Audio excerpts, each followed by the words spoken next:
From my office, I looked down at the crowded swimming pool, at the busy restaurant and tennis courts, glad that I had played my role in bringing the Residencia back to life. Below me, Betty Shan was holding court at the open air bar, keeping a motherly, steely eye on a handsome young Russian, Yuri Mirakov. She had just recruited him as a special aerobics coach.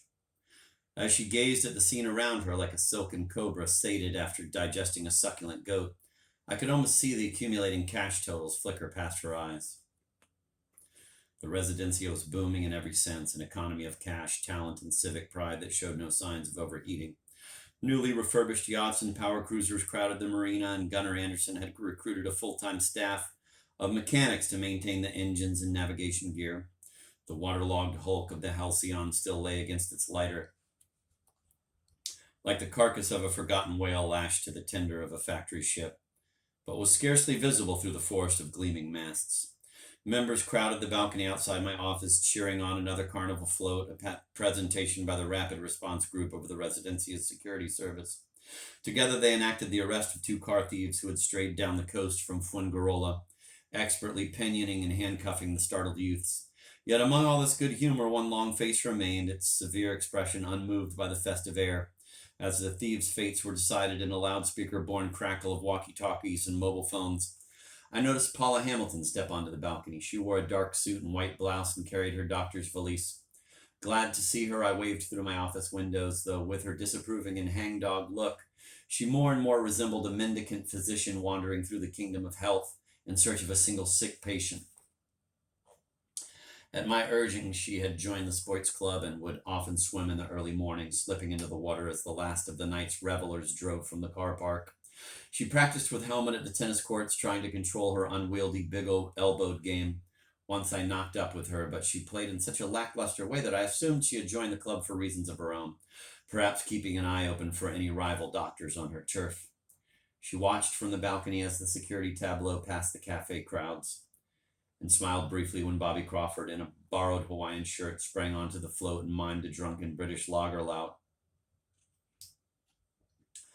Within seconds, he turned the security exercise into a Keystone Cops routine, with the guards tripping over their own feet and scrabbling for the scattered mobile phones as the earpieces squawked their manic orders. She turned away, clearly troubled by something, and noticed me watching her from my office. With a shy smile, she opened the door and leaned against the glass panel. Paula, you look tired. I offered her my chair. All this noise, you probably need a drink. Thanks, I do. Why is other people's happiness so exhausting? There's a lot to celebrate. Sit down. I'll ring for whatever you want. You do the prescribing. Nothing, just some mineral water. She smiled brightly, showing her strong teeth, and tossed her black hair over her shoulders. She watched Crawford playing the fool, juggling with 3 mobile phones and a shower of petals and confetti. Bobby Crawford, he's popular, isn't he? Your saintly psychopath. Everyone adores him. Don't you, Paula? No, she bit her lip, as if trying to erase the memory of a kiss. I don't think I do. He meant a lot to you once. Not now. I've seen his other sides. They're well under control. I don't know why you're so obsessed by him. I gestured to the crowds in the plaza, the hooting sirens and clouds of petals. Look at what he's done. Do you remember the Residencia 3 months ago? Of course, I came here a lot. Exactly. The place was filled with your patients. Not so many now, I dare say. Almost none at all. She placed her valise on my desk and sat beside it, nodding to herself. A few leukemias I send back to London. Shin splints from all this unnecessary exercise. Even a few cases of VD. But a little old-fashioned gonorrhea wouldn't surprise you. Not really, I shrugged tolerantly. You'd expect it, given a bigger turnover of sexual partners. It's a disease of social contact, like flu or golf. There are other social diseases, some a lot more serious, like a taste for kiddie porn. Pretty rare in the Residencia, but surprisingly contagious. Paula treated me to her severe schoolmistressy gaze. People who think they're immune suddenly catch a rogue cross-infection from all the other porn they're looking at. Paula, we've tried to keep it down. There's a problem in the Residencia. There are almost no children. People miss them. So sexual fantasies get mixed up with nostalgia. You can't blame Bobby Crawford for that. I blame him for everything. And you're almost as responsible as Crawford. He's totally corrupted you. That's absurd. I'm planning a book, thinking about guitar lessons and a stage career. Playing bridge again. All noise. Paula picked up the computer mouse and held it tightly in her hand as if wanting to crush it. When you came here, you were the homme moyen sensuel, full of hang-ups about your mother and little guilts about those teenage whores you fuck in Bangkok. Now you have an immoral care on the world. You're the right-hand man of the local crime czar, and you aren't even aware of it. Paula. I reached out and tried to rescue the mouse from her. I have more doubts than you realize. You're deluding yourself, believe me. You totally support him. Of course I do. Look at what he's achieved. I couldn't give a damn how many sculpture classes there are. The important thing is that people are thinking again, looking hard at who they are. They're building a meaningful world for themselves, not just fitting more locks to the front door. Everywhere you look, Britain, the States, Western Europe, people are sealing themselves off into crime-free enclaves. That's a mistake. A certain level of crime is part of the necessary roughage of life. Total security is a disease of deprivation. Maybe. Paula stood up and strolled around the office, shaking her head at the festive tourists. He leaves tomorrow, thank heavens. What are you going to do when he's gone? Things will run as before. Are you sure? You need him. You need that energy and wide-eyed innocence. We'll live without it.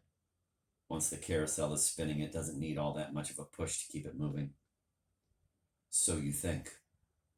Paula stared at the distant pueblos along the coast, their white walls lit by the sun. Where's he going?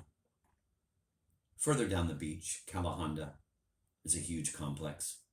There are something like 10,000 Brits there. They've got a surprise in store.